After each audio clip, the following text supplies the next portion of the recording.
My name is Glenn Martin, and I spent a career working with BASF, known as Badische Aniline and Soda Fabriken. It's the world's largest chemical company based out of Ludwigshafen, Germany. And I was fortunate that I spent my whole career with them.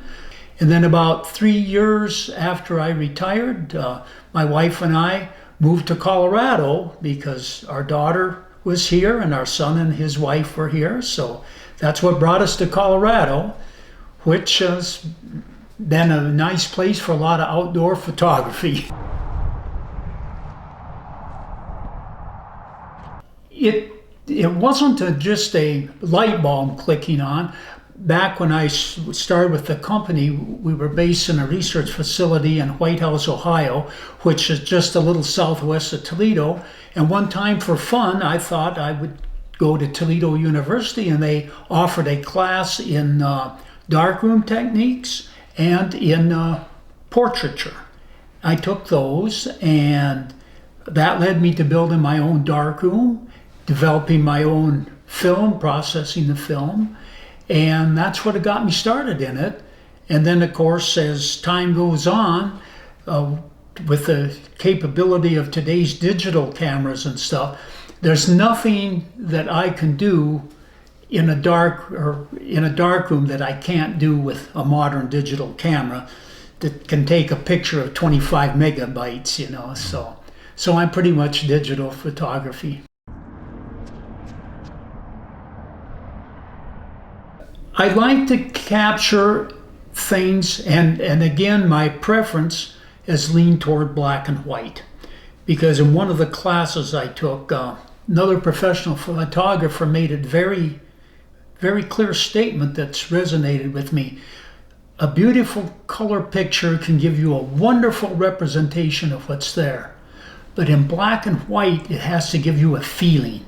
So in my opinion, taking a good black and white picture is much more difficult than taking a good color picture, and I enjoyed the challenge of it, trying to get all the right shades of from white to black, you know, and all the 10 zones in between. So I kind of took that as a challenge. There you go.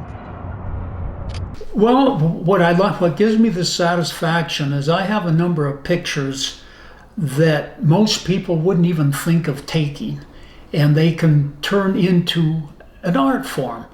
I have pictures that I can take and show that look like they're pen and ink sketchings.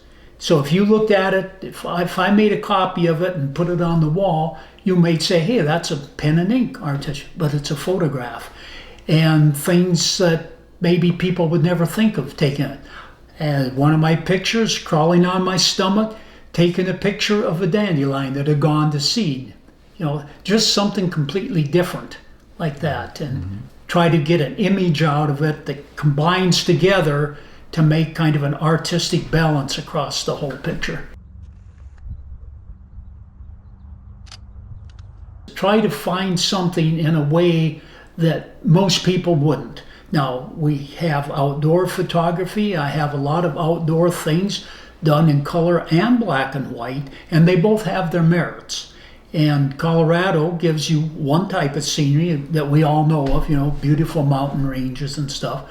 But on the other hand, I've seen the flat prairies in North Dakota come up with some very, in my opinion, stunning pictures. It's how you look at it and decide to record it. So that's what I try to find when I'm out and looking for things.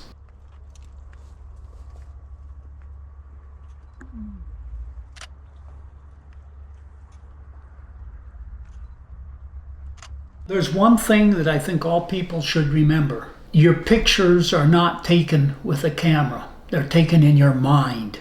So whether you have a small camera, a big camera, the most important part of the photography is your mind. Look for things that are different. Look for things that most people would walk right past and not see, and pick them out, and you will find some treasures in there.